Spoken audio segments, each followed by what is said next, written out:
ইসলাম বাবু নিজেই সম্পৃক্ত কিনা, তার উপরে নিজেই হামলা করানোর জন্য কোনো অপচেষ্টা করছে কিনা, এর একমাত্র হাফিজ যে মেইন সাসপেক্টেড মেইন আসামি সেই বলতে পারে।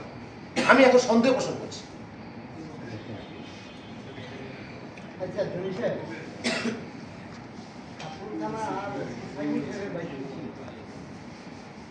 আমার সাথে কথা হয়নি,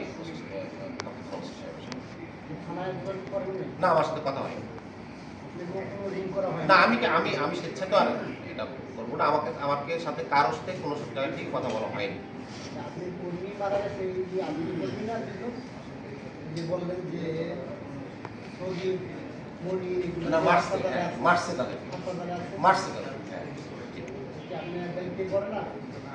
দায়িত্বের পরে যে আপনি আসলে আপনি যদি জানতে পারেন এলাকায় ওইখানে যে পরিমাণ একটা মব সৃষ্টি করে, একটা আতঙ্ক সৃষ্টি করে রাখছে, কেউই যারা মার খেয়েছে তাদের নাম্বার আমি দিয়ে দিব, তাদেরকে আপনারা দেখতে যাবেন, কেউই থানায় যেতে বা প্রকাশ্যে আসতে রাজি না যারা মার খেয়েছে।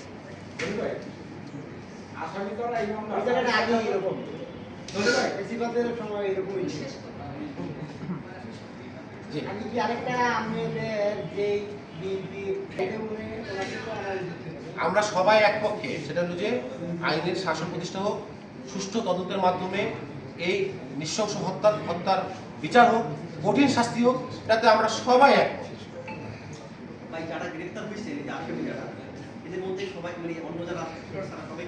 জানা মতে দুইজন দলীয় কর্মী, একজন হাফিজুর রহমান হাফিজ, একজন আবির হাওলাদার। আবির হাওলাদার ছাত্র দলের সাথে সম্পৃক্ত, হাফিজুর রহমান হাফিজ স্বেচ্ছাসেবক দলের সাথে সম্পৃক্ত। তারও ছবি আছে, তারা পলিটিক্যাল ছিল, শুটার হয়েছে তো পরে, আগে তো তারা পলিটিক্যাল ছিল। শুটারদের সাথে তাদেরও ছবি আছে, এই যে ছবিটা নেন, শুটারদের সাথে তাদেরও ছবি আছে, অসংখ্য মানুষের ছবি আছে, এমপির মধ্যে ছবি আছে। রাজনীতি করলে অসংখ্য মানুষের ছবি থাকে। আমি আপনাদেরকে আরেকটু ইনফরমেশন দিই। আপনি ভাইয়া যে কথাটা বললেন 5 তারিখের পরে ওখানে ওই অঞ্চলে দখল বাণিজ্য, মাদক বাণিজ্য, চাঁদাবাজি কে করেছে, কারা করেছে, কার নির্দেশে করেছে, একটু আপনারা অনুসন্ধান করবেন। যে হাফিজুল ইসলাম বাবু গতকালকে বক্তব্য দিয়ে গেলেন, সেই হাফিজুল ইসলাম বাবু 2002-03 সালে সেই 4 নম্বর ওয়ার্ডের ছাত্র দলের সভাপতি গোলাম মাহমুদ মিন্টু হত্যা মামলার এজাহারভুক্ত আসামি 2003 সালে। সেই হাফিজুল ইসলাম বাবু 2004 সালে,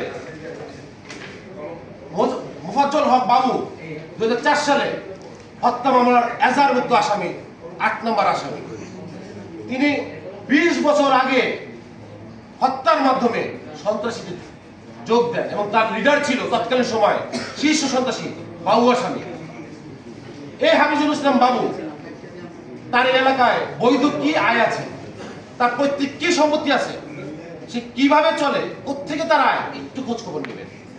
পশ্চিম 35টি ফ্যাক্টরি আছে, প্রতি ফ্যাক্টরি থেকে কিভাবে চাঁদা আদায় করে, কোন উপায় চাঁদা আদায় করে, একটু আপনারা অনুসন্ধান করবেন।